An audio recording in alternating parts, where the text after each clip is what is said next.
spend a lot of time thinking about The Great Gatsby. It's not something I consciously set out to do. It just happens. Like last week. I'm looking for a movie and I pass a rack of iPod speaker docks, and all of a sudden, I'm thinking about Gatsby. Standing out there at the end of his dock, staring out at the light on Daisy's dock, wishing and dreaming. And if that light was any other color, he might have lived. But it was green. How could he not slam down on the accelerator? He had to go, go, go. The heart wants what the heart wants, and his heart wanted Daisy.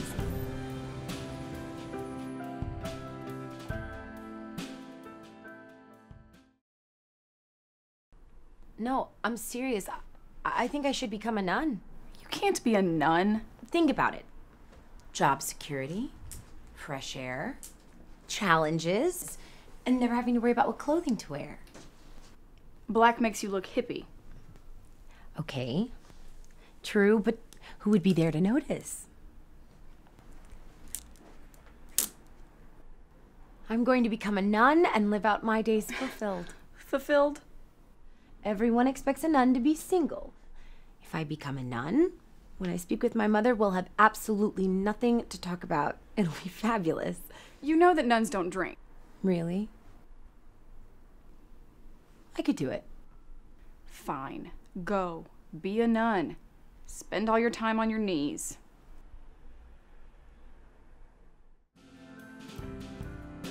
At age 5, I was excited about life. I was into what everyone else was into. Bugs, boogers, napping.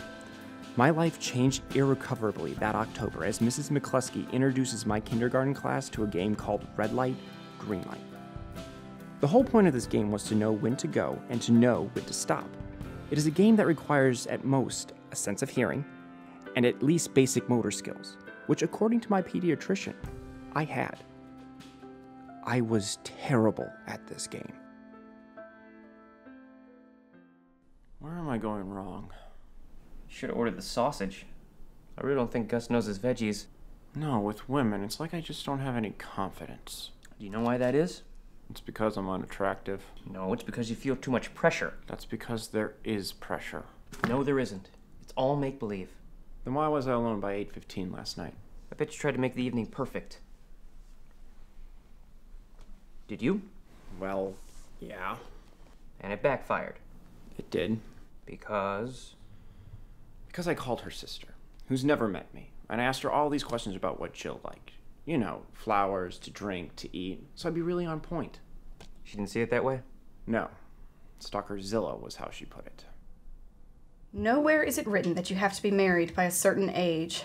God, look at me. I defy description.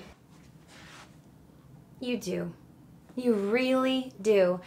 Here most women are starving for a good man, and you've thrown away 5 in the last year. 6. I've decided Travis was worthy. You're sure you're fine with this tonight?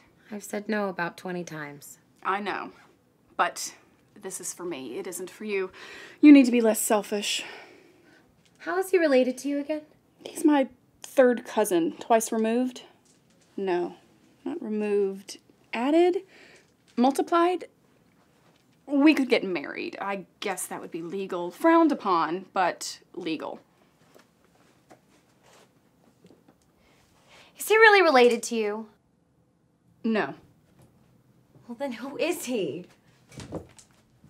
I'm not a stalker. You put so much pressure on yourself to be who you're not. I'm not a stalker, right? And when the tension in the rope snaps, you plummet to a fast death down the elevator shaft of romance. But I'm not a stalker.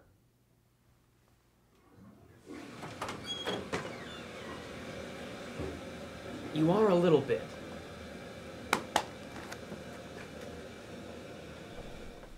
Saw him at a Starbucks and he looked lonely and pathetic. Pathetic? Your last 3 dates ended with you alone eating a tub of ice cream. Guys will overlook needy if you'll sleep with them. Hell, they'll overlook clubfoot, halitosis, and gangrene if you'll sleep with them. But if you won't, then there has to be something else to make them want to call you back. I think I've lost that. No, you haven't. Then why doesn't anyone call back? Okay, you have lost it. Look, It's just like riding a bike. You fall off, you take the bus. This guy looked pathetic and lonely. You were pathetic and lonely. And that's not the worst of it. Are these women you go out with perfect? Well, no. Then why should you be? Well, how else are they gonna like me? You're thinking about this all wrong. I am? Sure. Look, when people get into a relationship, they try to be perfect or funny or whatever. And when things fall apart, people always fall back on what their lovers were like early on. I'd always try to argue, say things like, "Baby, I've always been like this." Then I realized that I hadn't. That I'd hidden it away until I felt secure enough to be who I was. By that time, it was too late. I was already somebody else. I don't even know him. He was reading The Great Gatsby. Really? It's a sign. I'll go. But if he turns out to be crazy, this is on you. I can't really see me losing sleep on that, but okay. There's this guy, alone on a Friday night, reading Fitzgerald. It's kind of romantic. That's the spirit. Delusion is so key when you're dating. Look, when I go out with a woman now, I start by screwing up right away. What? Yeah, I mess up. And none of that endearing, bumbling, trying so hard it's cute crap either. I, honest to God, screw up. How? I do something I'd normally do late in a relationship. Okay. For instance, like this one girl, Denise. So this one Saturday, she invites me up to her place for drinks and a movie. So I go. About halfway through the movie, I get up and I go take a dump in her bathroom. No. A big one. It's overrated, the whole dating scene. The problem is, with your generation, You're only 2 years older. you don't understand the levels of crap on the surface. No one wants to dig deeper than the crap on top. Everyone's content to wallow in the shallow slop, afraid that if they dig down deeper, they're gonna get dirty. Well, I've got news for you, my friend. You're already wallowing in shit. Why not find out if there's a reason? No courtesy flushes either, just full on. And it stinks and she has no fan. I clog the toilet and don't say anything. I come back in about 15 minutes later and we keep watching the movie. Wasn't long before the smell wafted in. She got up and flushed and plunged. She didn't kick you out? No. We made out for a while after that until a roommate came home. Unbelievable. You take a dump in her bathroom, make out, and leave? Hallmark should hire you. You should take me more seriously. A new line of cards, Spirit Crushers. Just when you thought the world was going to give you a break, we kill it. This is probably not the best predate stuff to think about. Well, it all just shakes your confidence, I want to be the kind of stuff that floats in a guy's dreams, not the stuff that floats in his toilet. Fine. Have it your way. Be delusional. Believe that good things will happen. They will. Sooner or later. Sooner or later, we're all gonna be dead. You want her to like you, not who you pretend to be on the first date. I don't know. Think about it. There's no reason a woman shouldn't like you. Come on. Name 6. 6? Well, one's too easy. There's one thing about everybody that somebody else can't stand. Give me 6. Okay. I spit when I'm excited. I don't handle decisions well.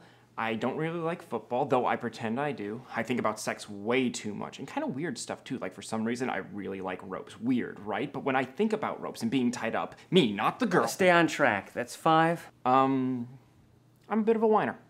What's wrong with any of those? Really? Tell me. You think about being tied up too? Not everyone's a perv. The point is, Tom. I'm Tom, just plain old normal, wanting to be tied up Tom. That's right. You are Tom. Be who you are. If they like you, they like you. That's not gonna get me anything now. Picture this. You find that special someone. It's magic. It's love. There are various Disney songs playing whenever she walks into a room. You get married. And then the real work starts. It's time to pick out new curtains for the bathroom. Do you care what color they are? No, you don't. Well, I mean... No, you don't. Now, if you've pretended to care about all that fluffy foo-foo shit throughout your relationship, then the little lady is gonna assume that you want to be included with the swatches and the paint samples and the 4 trips to different stores to see what's on sale and have a chance to feel the curtains to make sure they're the right thickness. But if you make it clear that you don't give a rat's ass, not because you're a dick, but because you honestly don't care as long as the neighbors can't see you poop, that's normal. I think you're being a bit dramatic. You're too easy on the guys who take you out. I'm not easy. Not in the good way, anyway, or you'd get more second dates. What I meant was you let them feel like they're doing good too soon. I want them to like me. 1, they're already out with you. Assume they like you. 2, don't laugh. Don't laugh. This is one of the most horrible crimes perpetrated against women. This notion that we gotta laugh at every joke a guy makes. It makes me sick. I would rather piss my pants than laugh at a guy's joke. Linda. I'm serious. All laughter does is make a guy feel good about himself and makes him keep saying stupid stuff because it's working. What if the guy's really funny? Okay, Linda, what happens when I don't laugh? He's gotta try something else, like, God forbid, actually having a conversation with you. I can't not laugh. I mean, they're making the effort, paying for dinner. I can laugh. You cannot. Under no circumstances can you cut them any slack. They're not gonna want to take me out again. Call me back if I just sit there and stare. I didn't tell you to be the turd in the punch bowl. So that's what I'm supposed to do with this poor guy you stuck me with tonight. Don't laugh and make him work. It's the only way to find out what he's made of. Okay, here's what I'm gonna do for you. I'm going to set you up, and all you have to do is screw up. Screw up. Screw up. And don't feel bad about it. Don't go sleeping with her grandmother or kill her cat or anything, but, you know, mess up. Look, I'll make you a deal. If you go on your date and you act like you normally act, Like a human. like a doormat, and he calls you back and you actually want to see him again, then I'll shut up. But if you're nice and you laugh at jokes that aren't funny and it is a horrible, miserable, no good, rotten time, then you have to do everything I say the next time you have a date. Everything you say. Screw up. What's the matter? Lost your faith in nice? What have you got to lose? You go home alone now anyway. All right. You're on. All right. I'll do it. Gatsby looked at that green light for years. You know how he ended, don't you? He took 2 in the chest from a gun of a disgruntled husband of a homely woman who was diddling Daisy's husband. Ah, well, such is life. The trick of all this singularity is being able to recognize what it is that connects you to someone else. What is that one thing? We like to kid ourselves as we get older that what we're doing now isn't some twisted grown-up version of red light, green light. But it is. And then there's women. They brought a whole new element to this game. This third option. This space between stop and go. This place of hesitation and speeding up. This land of no right answer. This vast hinterland between green light and red light called Yellowlight.